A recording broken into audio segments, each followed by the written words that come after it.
Bat বলে বাংলাদেশের এখন ওয়ানডেতে জয় জয়কার। ব্যাট বলে বাংলাদেশে এখন ওয়ানডেতে জয় জয়কার। কারণ ওয়ানডে ফরম্যাটটা বাংলাদেশ এতদিন মানে খেলতে পারে নাই, 50 ওভারই খেলতে পারে নাই। আর এই বাংলাদেশের মুখোমুখি হইতে এখন যেই কোনো টিম ভয় করে, কারণ বাংলাদেশে এখন যেই ফর্ম, ইন্ডিয়াকে তারা নিমিশে খেয়ে দিতে পারে।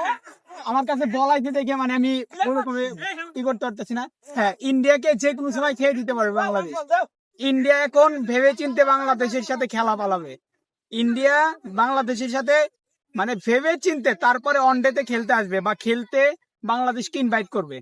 ঠিক আছে, কারণ বাংলাদেশের পেসারদের যে এখন দাপট, সেটা পুরো পৃথিবীতে মানে এক কথায় ঘোর খাচ্ছে। বিগ ব্যাশ থেকে শুরু করে, আইপিএল থেকে শুরু করে, বিপিএল মানে শ্রীলঙ্কার লিগ থেকে শুরু করে পাকিস্তান লিগ, এভরিথিং জায়গায় বাংলাদেশি পেসারদের দাপট। বাংলাদেশের পেসারদের সামনে বিশ্ব সেরা ব্যাটারও দাঁড়াতে পারছে না। নাইট রানার কথা বলি, সে এভারেজ 148 কিলোমিটারে বল করে ঘন্টায়। আর হাসান মাহমুদের কথা কি বলবো, সে খেলে না বাইরের লিগ, তারপরে সে ভালো খেলে। ফিজ তো ফিজ হচ্ছে আগে থেকে বিশ্ব সেরা।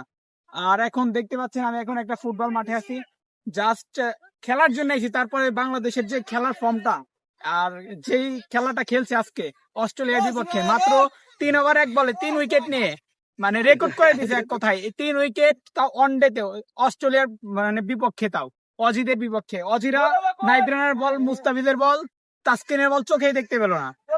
ধন্যবাদ বাংলাদেশ ক্রিকেট, তোমরা যেভাবে খেলতেছো এই খেলাটা ধরে ধরে রাখো, তোমাদের সামনে কেউ দাঁড়াইতে পারবে না। আর ওয়ানডেতে তোমরা খুবই তাড়াতাড়ি টপ র্যাঙ্কিং এ চলে আসবে।